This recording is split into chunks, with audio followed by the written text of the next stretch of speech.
It's okay, Jonathan. I'll see you later. Come on, you bastard! You can do better than that! Nah! It's my turn!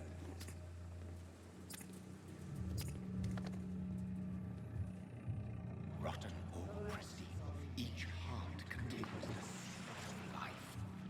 Drink at this river, try it all.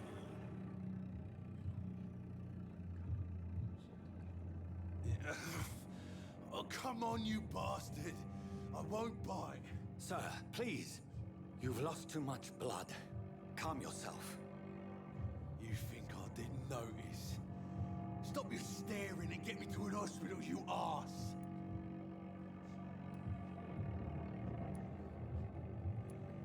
Insulting a good Samaritan.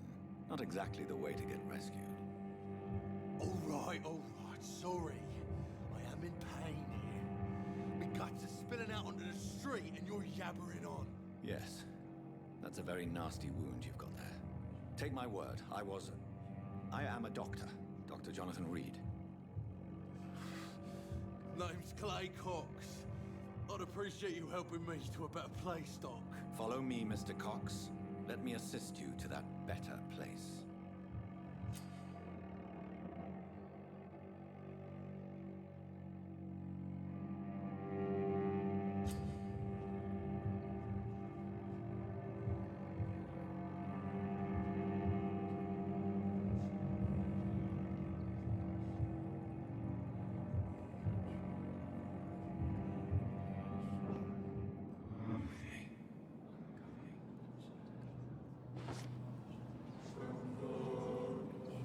Bring this fading light into the shadows.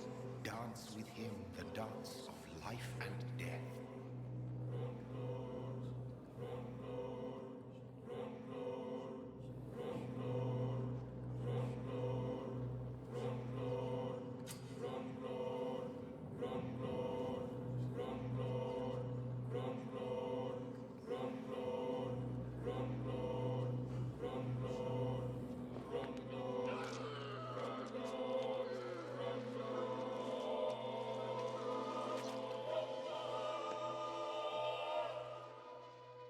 In the back, you bastard! Didn't have the guts to fight me. Fuck you. I'll kill you. I'll kill you.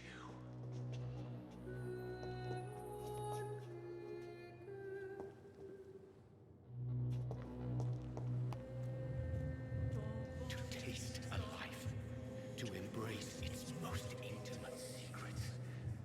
Such a burden, such a divine sin.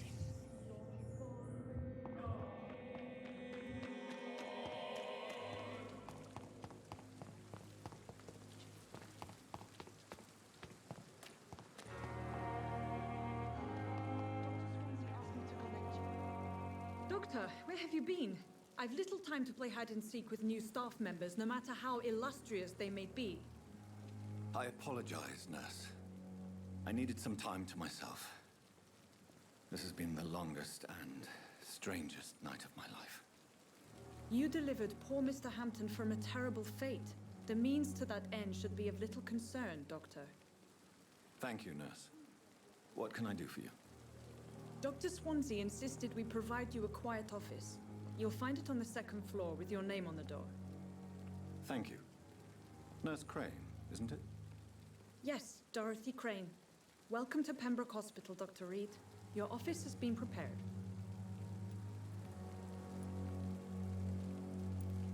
I would like to ask a few questions first. And Mr. Hampton, the patient we brought in, how does he fare? I gave him a sedative to help him sleep. Poor thing was in quite a state of shock.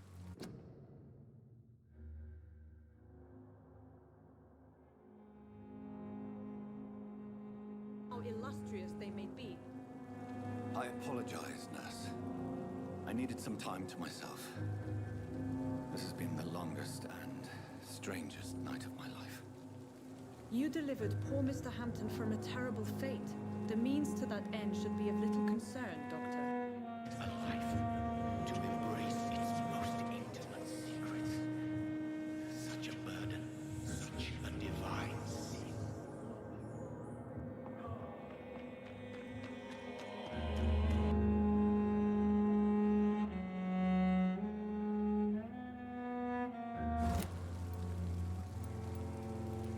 What kind of man is Dr. Swansea? Well, you accepted the job from him. I thought you would have known about your employer.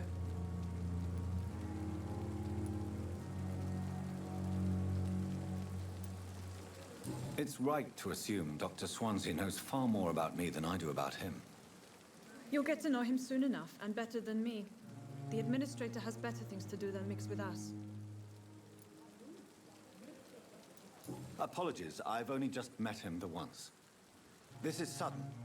I've only just returned to England. Dr. Swansea is a brilliant surgeon and the most compassionate physician.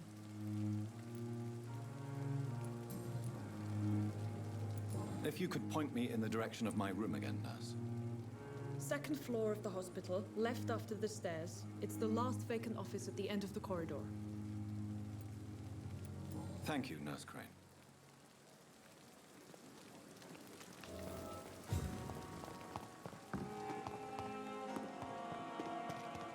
Dr. Swansea is right.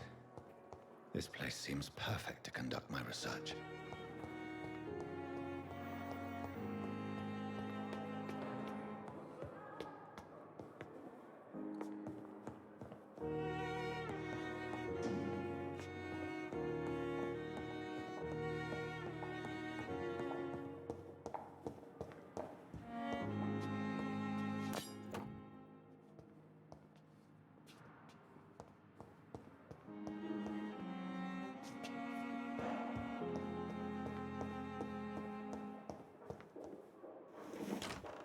This must be the place. It's definitely away from prying eyes. Relegated to the shadows. A kingdom of my own. At least I won't be sleeping in a coffin.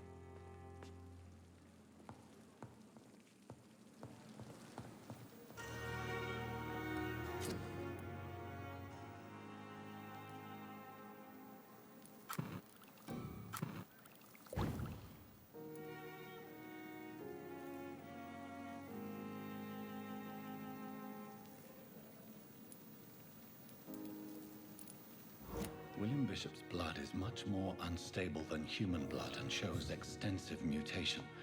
But this is not what happened to me. I must keep on...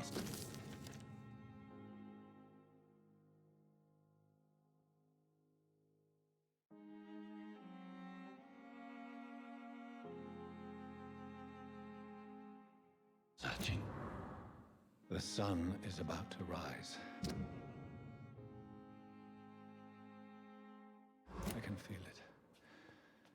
I'll continue tomorrow night. I have so much time now.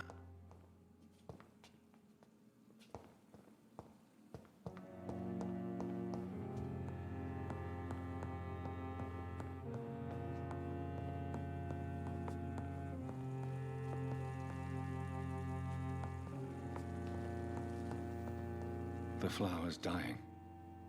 It needs water.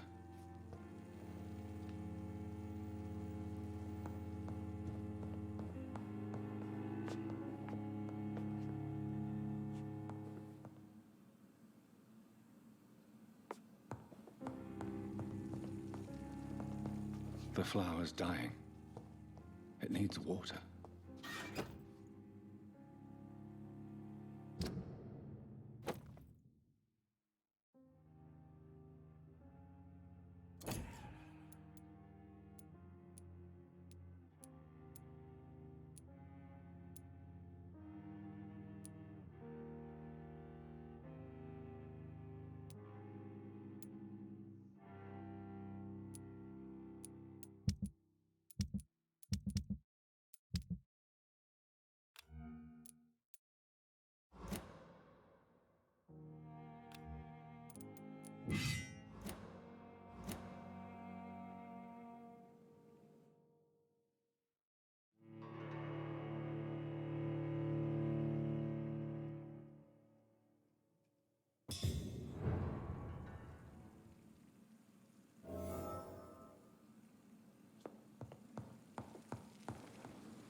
I'd better learn to hide my true nature from the mortals. But what about my thirst for blood?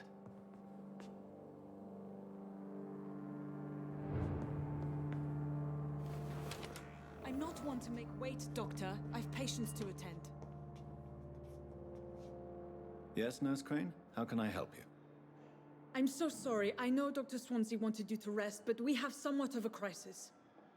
A crisis, you say? Our supply of antiseptics is nearly depleted. I was hoping there was another box up here, but...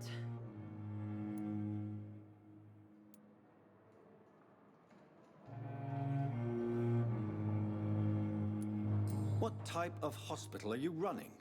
No antiseptics? You have been away too long, Doctor. With the war and now this epidemic, supplies have been running scarce for months now. I may have a solution. In France, during the war, drugs shortage was a daily problem, and we had to use our wits to overcome the shortages. However do you mean? If combined correctly, certain household chemical products can be used in a pinch instead. Now, where's the hospital storeroom? The storeroom? Fat chance. This is the Pembroke, and space is luxury we don't have. Everything used to be stored in the old morgue. Perhaps I should look there first. Where is this morgue? It's the large building behind the hospital. You'll need to go in the back door because it's been sealed off for sanitary reasons. Take this key. It opens a small back entrance at the end of a narrow street. The abandoned morgue behind the hospital. A small door at the end of a narrow street. On my way, then. Thank you, nurse.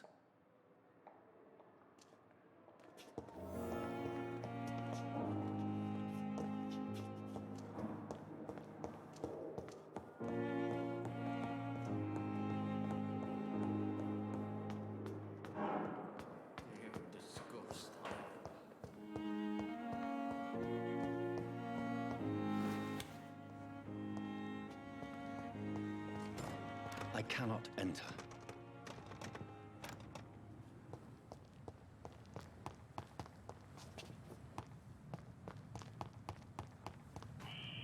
Scowl voices in the garden. I should investigate. If they were to find somebody...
It's locked.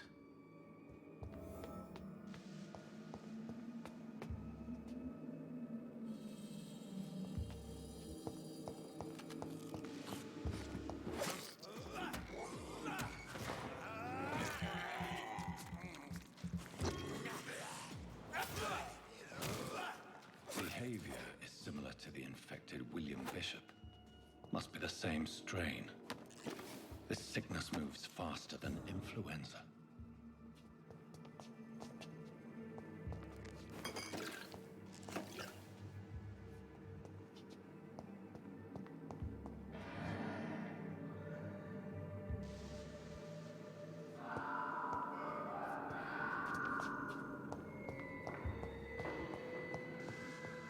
This key will surely grant me access to the basement.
I cannot enter.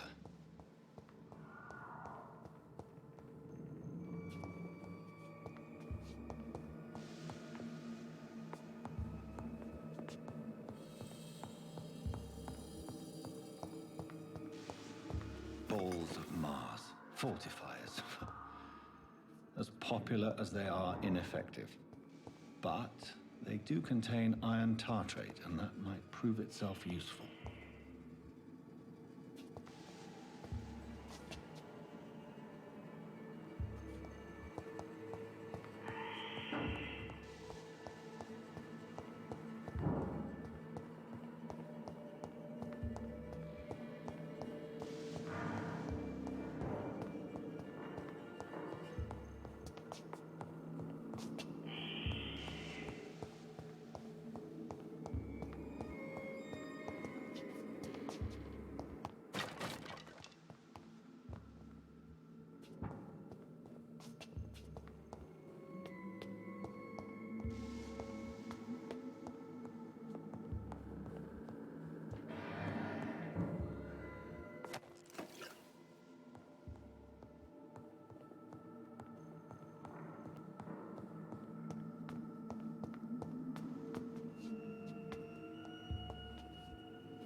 These skulls feed from corpses and the husks of animals.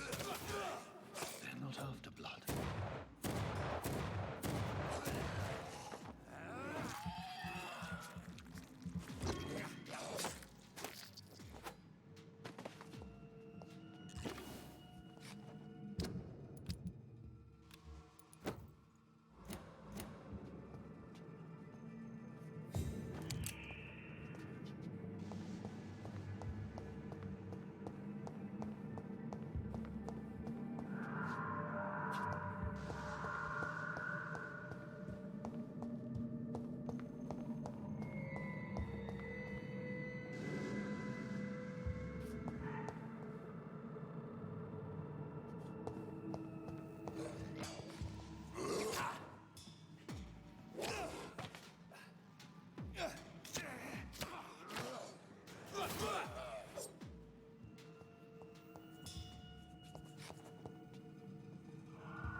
It's locked.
Mr. Connor's injuries don't match the report. I'd better look into this.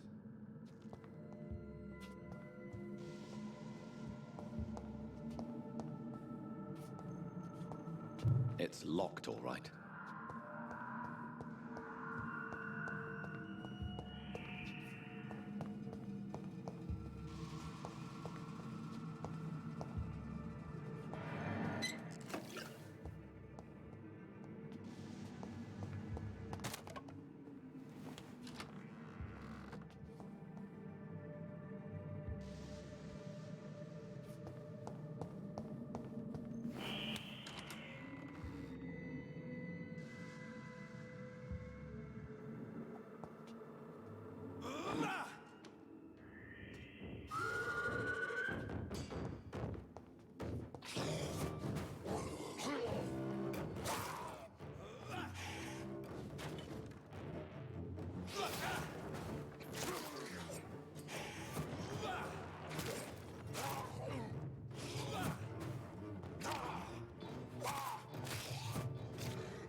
Multiple abrasions and scarring on the arms and legs. Old and distinctive injuries of a sailor or a fisherman.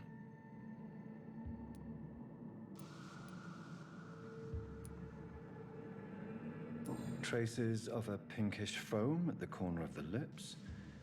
Some sort of drug overdose, perhaps? The chest was originally opened to perform the operation. The sutures are clean, but the chest has been reopened.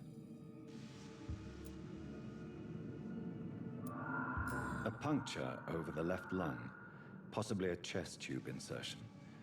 Not the cleanest work, but I think it was successful. Signs of internal bleeding.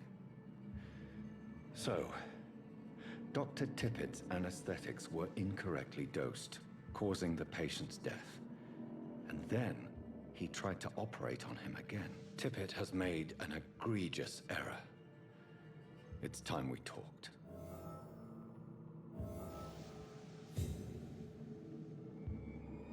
Tippett has made an egregious error.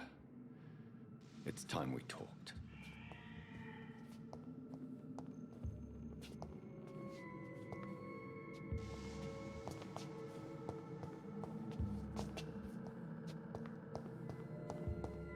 It's locked.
Skulls can be so ferocious.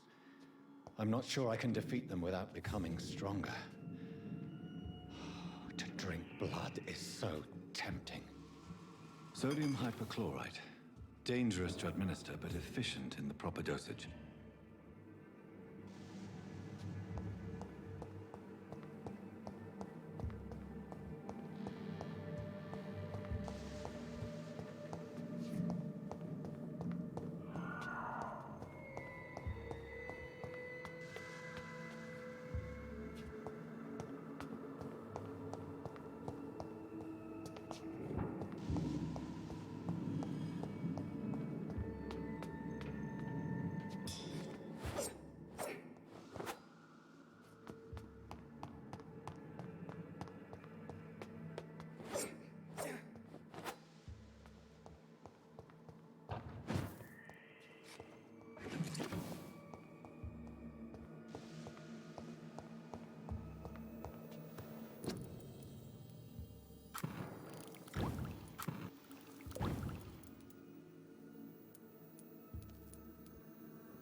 result.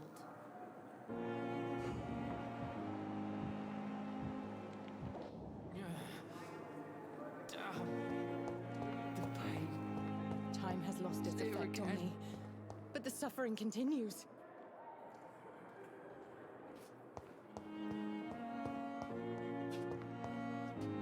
Good evening, Mr. Hampton. How do you feel? Dr. Reed, is it? Oh, sir, I must apologize for my behavior. What do you mean? I was not myself in the factory. Fear and exhaustion made me say awful things to you, I'm afraid. You remained perfectly nice and polite. A little delirious, perhaps. But who wouldn't be after enduring an abduction? Thank you, Doctor. That's a relief. Now all I need to do is rest and return to my flock.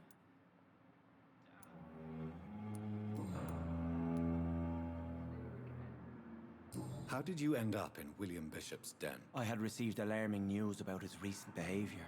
I went to his place and he refused to let me go. Why did he abduct you? William was an alcoholic. His addiction suddenly changed to blood. I don't know why. Just like a patient I met here. This Miss Hawcroft.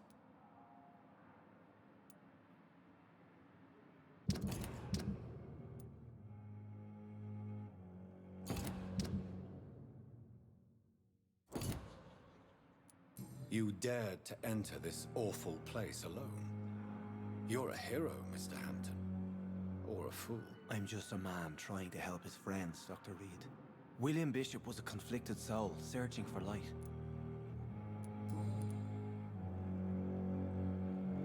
Do you know Tom Watts, the bartender from the Turtle? I met him before I found you in the canning factory. Tom? Yes, of course. Always the helping hand, good old Tom. Without men like him, corruption and despair would have wiped out the East End long ago. People are still in despair. How could it be otherwise? The authorities have left us all to rot in this contagious nightmare. No drugs, no advice, nothing. It's a damn shame. Who should I avoid in this part of town, then? Any particularly evil figures? Not really. Most men and women are just doing their best. And it's not my habit to speak ill of people I know, Doctor. What is the general situation in the East End docks? The situation has always been tough, with a lot of tensions between the gangs and...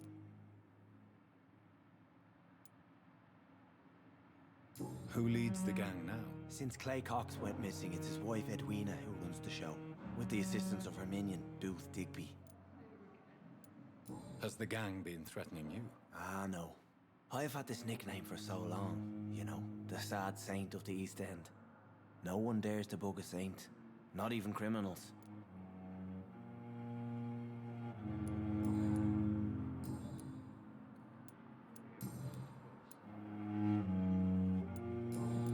Goodbye, Mr. Hampton. We'll talk again later.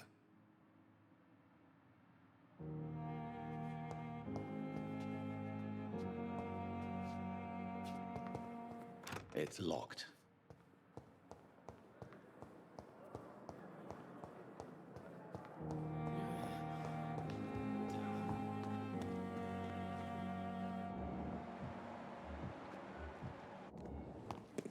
Pembroke is so lucky to have Dr. Reed, you know. I met him. Good evening, sir. So it is true. The famous Dr. Reed has joined us. I can't think of any better news during these terrible times. Do we know each other? Actually, yes. We met once before at the Rockefeller University in New York. Dr. Tippett, yes, I remember. I was assisting Professor Carell in his research about coronary bypasses. He had nothing but praise for you. He was also very confident about your future. And look at you now. Eminent surgeon and blood transfusion specialist.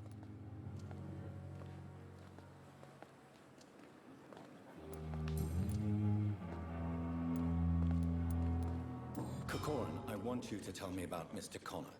How did he die? What happened? He was my patient. He died because of my mistake. That's the blunt truth.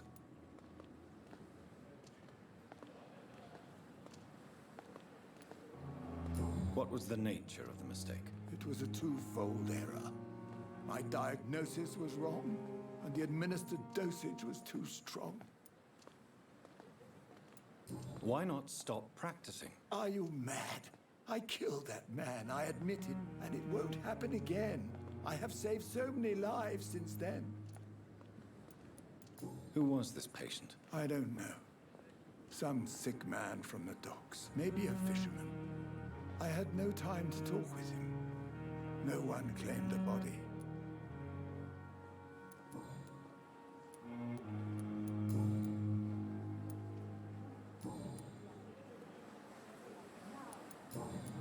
Goodbye, Dr. Tippett.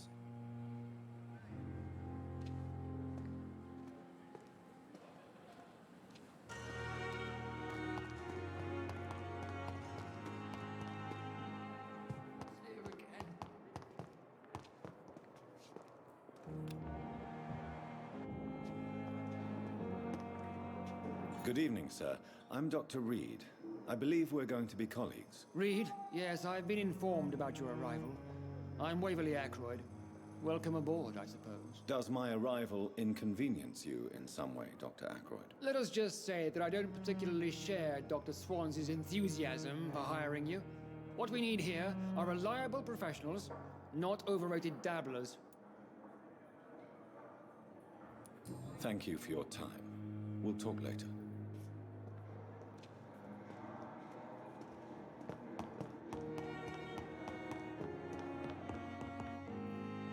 Oh, sweet girl. Finally, you've returned, Doctor. Did you find anything of value? Yes, nurse. You've worked your first miracle, Doctor. Now, this patient here needs immediate treatment. Duty calls.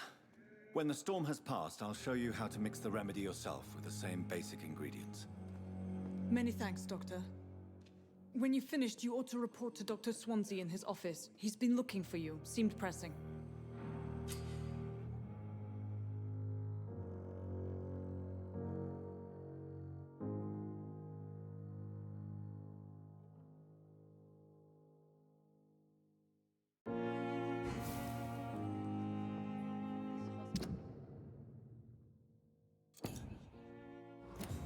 I'm so tired.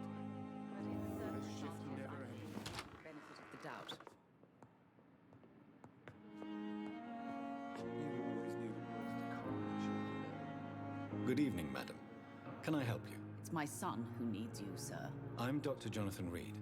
How can I help your son? I'm Beatrice Goswick, mother of Mortimer Goswick. Could you check on him, please, Dr. Reed? I've heard much of your talents as a physician.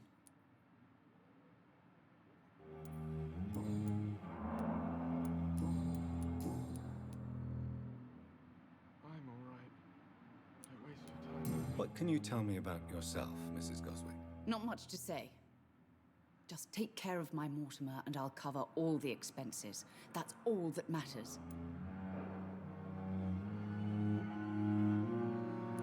Are you really that rich? Most of the patients here are of a more humble origin, if I may say so. Yes, thanks to my husband.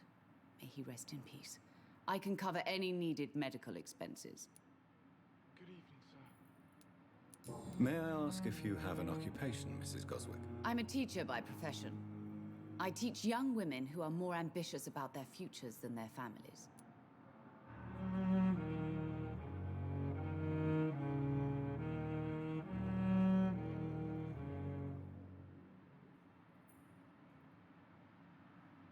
I'm all right. Don't waste your time.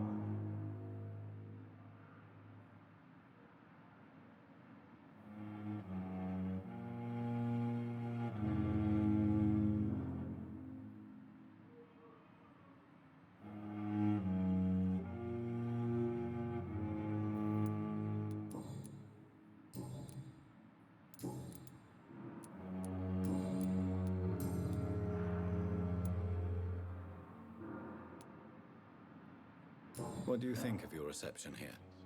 Any complaints? I have had the uttermost reservations about this hospital since we arrived. But we had no other choice, considering the state of emergency. Is there something in particular that's bothering you? Some of the staff were not especially welcoming. I suspect they're not accustomed to dealing with patients of such social standing. Tell me more about your arrival at the Pembroke Hospital.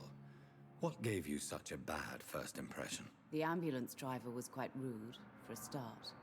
And that nurse, Miss Hawkins, seems to have quite a dubious attitude. What do you mean? She managed to secure a bed for my son despite the epidemic. It was a relief, but it wasn't cheap.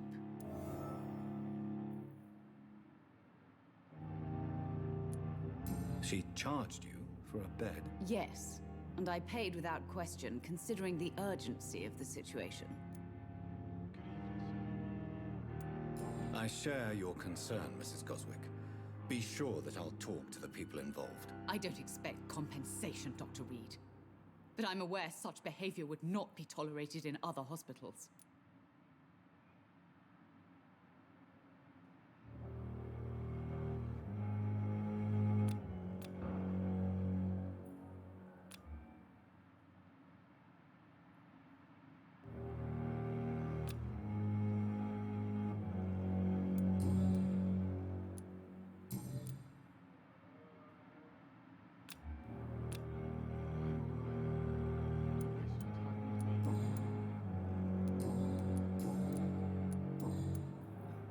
Goodbye, Mrs. Goswick. Oh, sweet girl. Good evening. I'm Dr. Reed. Can I help at all? No, Really?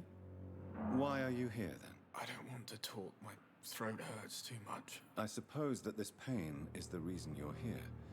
Is someone taking care of you? Yes. And no. Could you at least tell me your name, sir? Mortimer. Mortimer Goswick. Do you need any help? I'm afraid I may, sir. I don't mean to be a burden. You are not a burden, sir. Healing you is my responsibility. And you have my gratitude for that.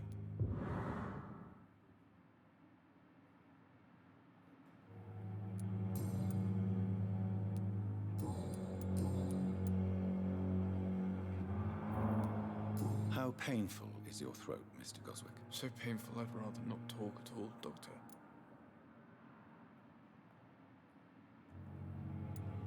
I'll let you get some rest, then. Good evening, sir. Doctor.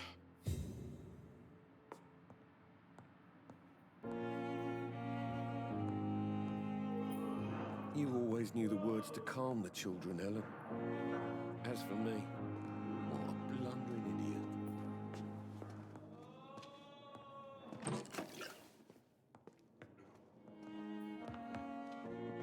How long must I wait, damn it? Blaming me will not further your agenda, sir. How long's it going to take? Good evening, sir. I'm Dr. Reed. May I help you? I don't know if a third opinion is needed. Your colleagues are already arguing about my condition. I see. Would you mind telling me more about your situation? I'm Harvey Fiddick. All I want is to get me bloody arm fixed properly.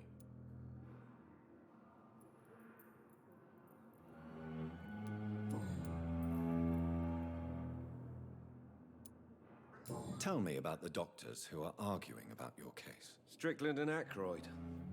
They both want the best for me, but there's a lot of pride there. Doctors are no different from carpenters, it seems. What do you mean? I often had professional arguments with rivals on a building site. Difference is, I disagreed about wooden nails, not flesh and bones. Are you satisfied with your treatment here? Well, it's clear that I've chosen a bad time to be injured. Forgive my bluntness, but you seem overwhelmed by cases of the flu. I won't lie to you about it.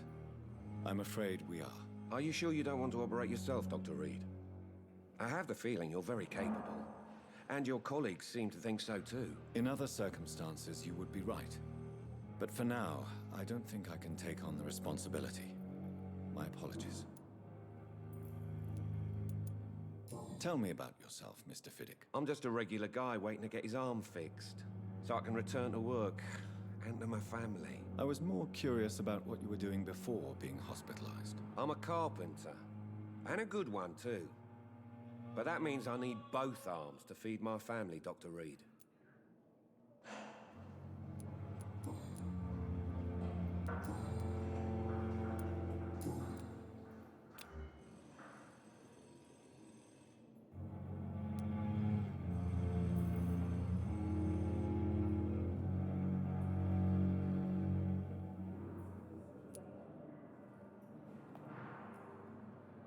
Is there anything else that's bothering you? Can I help in any way? I'm all right. Considering the state of this place, I should consider myself lucky, I guess.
All I wanted was to go back to work, to take care of my children.